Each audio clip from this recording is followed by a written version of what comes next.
Bonjour à tous les amis, j'espère que vous allez bien. On est mardi 21 janvier, on est juste un tout petit peu après 11 heures. Hop hop hop, tout d'abord dans la description il y a un concours pour gagner un compte financé FTMO à 10 000 $. Donc n'hésitez pas à y participer. Deuxième point, j'ai vu que vous étiez plus de 60% à ne pas vous être abonné à la chaîne YouTube. Donc abonne-toi, like et active la cloche. Allez, je te laisse avec la vidéo.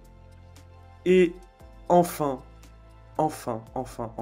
Donald Trump est au pouvoir. Ça, c'est la meilleure nouvelle. Donald Trump est au pouvoir. C'est la meilleure nouvelle pour les marchés. Qu'on aime ou non Donald Trump, pour ce qu'il fait ou pas, pour ses idéaux, etc. Pour les marchés financiers, c'est un renouveau. J'en ai parlé dans la dernière vidéo. On parlait du Donald Trump coin, etc. Voilà.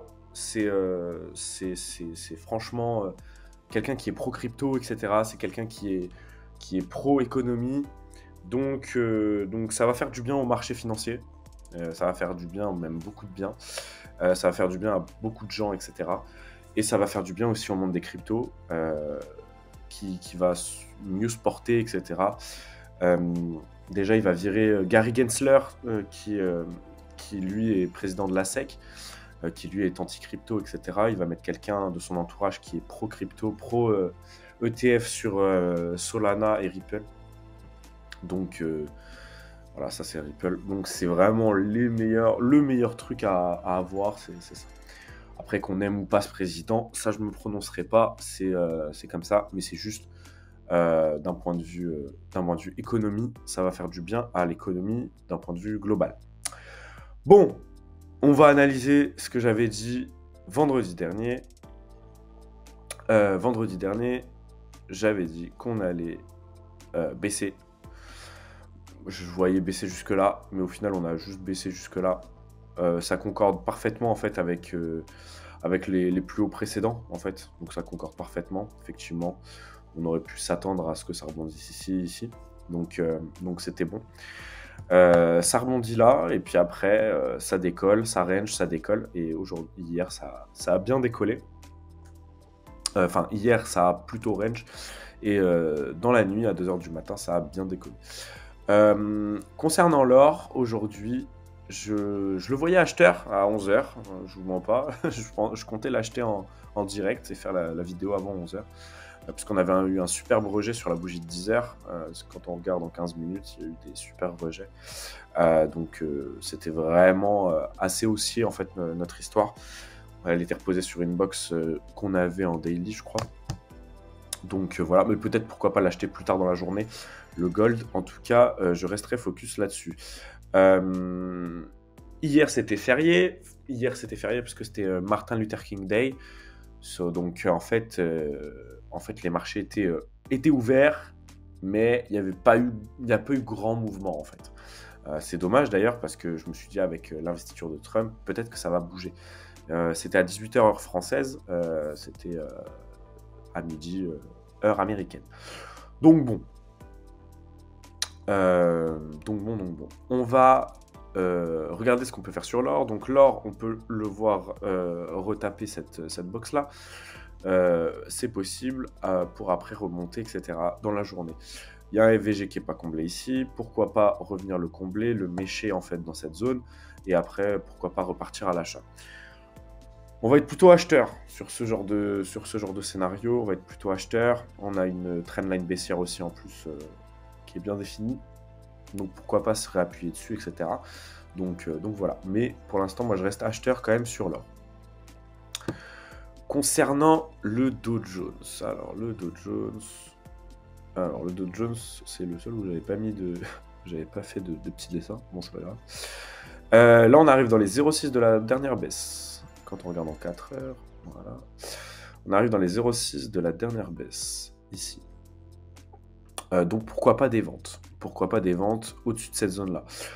J'ai un palier à 43 935 qui est ici, qui est une zone daily, si je dis pas de bêtises. Donc pourquoi pas envisager, si on rebondit dans cette zone, des ventes. Moi, je vais plutôt aller chercher de la vente aujourd'hui sur cet indice-là, si jamais il y a des ventes à prendre. J'aimerais bien du coup qu'il monte, qui range ici, qui reteste plusieurs fois cette zone-là, qui est assez forte, les 43 935, et qu'après on puisse prendre des ventes, trouver des ventes dans cette zone-là. Ça serait ça mon idéal aujourd'hui sur Dow Jones. Dow Jones à 14h30, il a fait comme Nasdaq, il a ouvert à la hausse. Moi j'ai pris à la hausse sur Nasdaq, je vais vous montrer juste après. J'ai pris à la hausse sur Nasdaq, j'ai pris un peu,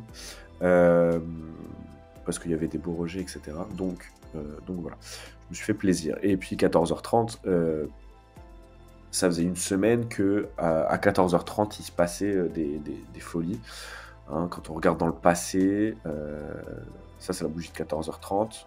Regardez, si je la mets en 30 minutes, c'est 14h30 celle-ci. Hein. Voilà.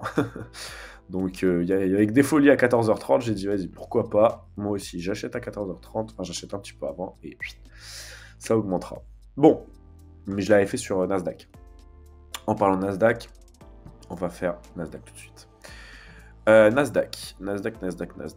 Alors, Nasdaq, il est là. Nasdaq, il est là.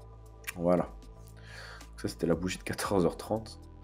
Donc, sur laquelle je me suis stoppé ici, mais j'ai pris un beau pump, on va dire. Alors, pourquoi je l'ai pris, celui-là? Pourquoi je l'ai pris? Parce que, en fait, on faisait comme un double bottom, en fait, comme ça. Voilà, sur cette trendline. Et je me suis dit, bon, on va peut-être investir avant. Si jamais ça casse cette trendline là, bah, ça ira vers le bas. Et je me suis dit, si ça casse cette trendline là, enfin cette résistance là, ça ira vers le bas, puisque là du coup on aurait un double top et non un double bottom ici.